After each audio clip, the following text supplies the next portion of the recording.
करहल से बड़ी खबर सामने आ रही है, जहां गौ सेवा आयोग के अध्यक्ष श्याम बिहारी गुप्ता के करहल आगमन पर वीवीआई गेस्ट हाउस में भाजपा कार्यकर्ताओं और पदाधिकारियों द्वारा फूलमाला, शाल और पटका पहनाकर भव्य स्वागत किया गया। प्रशासनिक अधिकारियों की ओर से भी उनका औपचारिक स्वागत सम्मान किया गया। करहल की एसडीएम सुनिष्ठा सिंह ने पुष्प गुलदस्ता भेंटकर गौ सेवा आयोग अध्यक्ष श्याम बिहारी गुप्ता का स्वागत किया।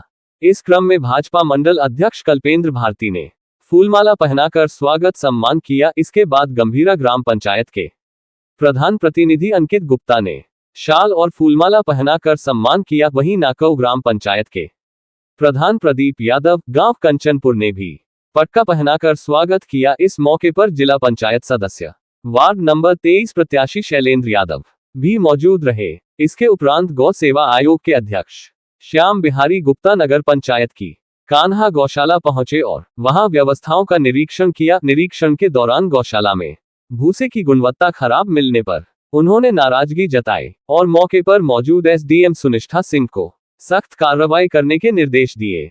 श्याम बिहारी गुप्ता ने गौशाला, गौबड़ा और भूसा घर का बारीकी से निरीक्षण करते हुए कहा कि गौवंश की देखभाल में किसी भी तरह की लापरवाही बर्दाश्त नहीं की जाएगी। मीडिया से बातचीत में गौ सेवा आयोग अध्यक्ष श्याम बिहारी गुप्ता ने कहा कि जब गाय लंबे समय तक बैठी रहती है तो उन्हें उठाने के लिए लिफ्ट की व्यवस्था होनी चाहिए, जिससे गायों को एक्सरसाइज भी मिले और उनका स्वास्थ्य बेहतर बना रहे।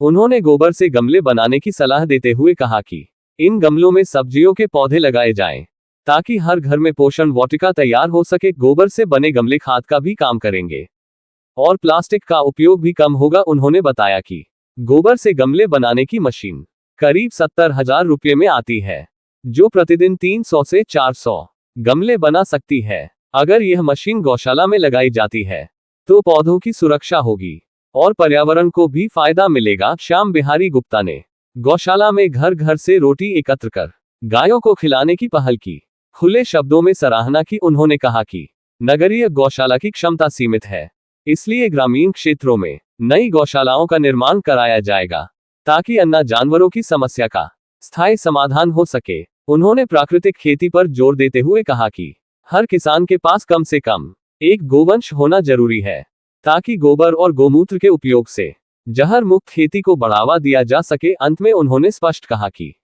गौशालाएं केवल औपचारिकता नहीं, बल्कि सेवा और संवेदनशीलता का केंद्र हो और करहल की इस गौशाला को एक आदर्श गौशाला के रूप में विकसित किया जाएगा। इस पूरे कार्यक्रम में एसडीएम सुनिष्ठा सिंह, ईओ लेखराज भारती, मंडल अध्यक्ष कल्पेंद्र भारती, दिव्यांशु पांडेय, अरविंद गुप्ता, आशीष पांडेय, शैलेंद्र यादव, सुभाष तिवारी, दीपू राठौर, गौरव यादव, प्रदीप यादव, अंकित गुप्ता, श्यामू चक, उदय पांडेय, चंदन शाक्य, राम कबीर, जोनी यादव, हीरालाल यादव, उदयवीर कश्यप, अनूप यादव, ऋषि कश्यप, विवेक यादव समेत बड़ी संख्या में जनप्रतिनिधि और स्थानीय लोग मौजूद रहे।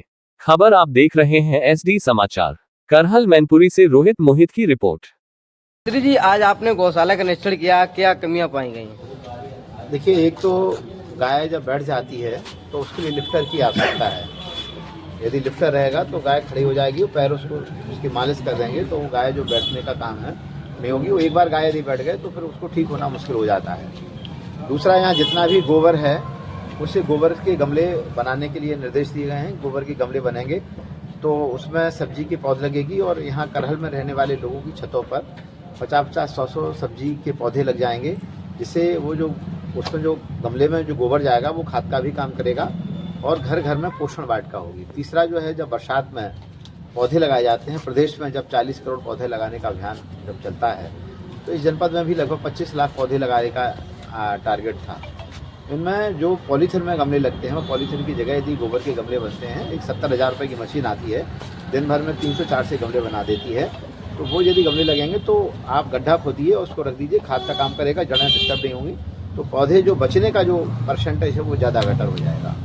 तीसरा, हरा चारा उत्पादन पर आवश्यक है। यहाँ पर हरा चारे की आसपास किसानों को जिस तरह से आलू की, गेहूं की, धान की खेती, मक्के की खेती करते हैं, इसी तरह से यहाँ पर आसपास किसानों को हरा चारा उत्पादन कराना है, मोरिंगा विद नेपियर, जिसमें हम अपने गायों को पूरी तरह से पोषण देने का काम करेंगे।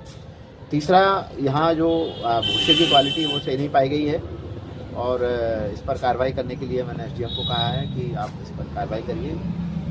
बकाया एक काम अच्छा यहाँ मैंने देखा है कि घर घर से रोटी का कलेक्शन होता है। लोगों का लगाव, लोगों का जुड़ाव इस गौशाला से है।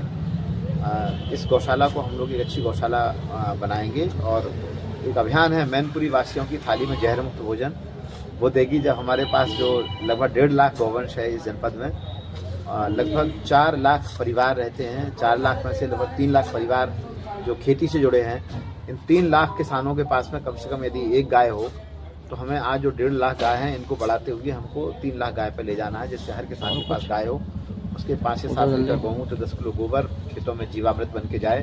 तो मेरी सुबह डीएम साहब से बातचीत हुई है। इस जनपद में हम लोग गो आधारित प्राकृतिक खेती पर एक कार्यशाला करेंगे। हरे चारा उत्पादन को लेते हुए, गोबर के गमले को लेके, कैटल फूड सिक्योरिटी को लेके हम लोग काम करेंगे और आने वाले समय में प्राकृतिक खेती, गौ आधारित खेती के माध्यम से मैनपुरी जिले के किसानों की खेती की लागत कम होगी, आय बढ़ेगी। जी बताइए। ये मंत्री जी, एक सवाल है, जिस तरीके से आवारा अन्य जानवर जो शहर में घूमते हैं उनसे हादसे भी हो जाते हैं, कई बार कहने के बावजूद भी उनको बाड़े में नहीं कराया जाता, इस पर क्या कहेंगे? देखिए क्या है कि अभी यहाँ जिस गौशाला की कैपेसिटी है ये बड़ी ज़्यादा कैपेसिटी वाली गौशाला नहीं है, ये नगर क्षेत्र में है जी। अभी जब हम लोग समीक्षा बैठक करेंगे तो इसके आसपास कोई और दूसरी ज़मीन देख के या यहाँ की जो गौवंश को ग्रामीण क्षेत्र में शिफ्ट किया जाएगा, क्योंकि ये जगह का अभाव है और इस कम अभाव में इस ज़मीन में ज़्यादा गाय नहीं रहेगी। ज़्यादा गाय रहेंगी तो गायों पर तनाव होगा, उनको गाय को जो उनका सुख है उनको जो है वो कम मिलेगा। तो इसलिए आगे की गौशालाओं में गाय को यहाँ शिफ्ट किया जाएगा। ठीक है, धन्यवाद।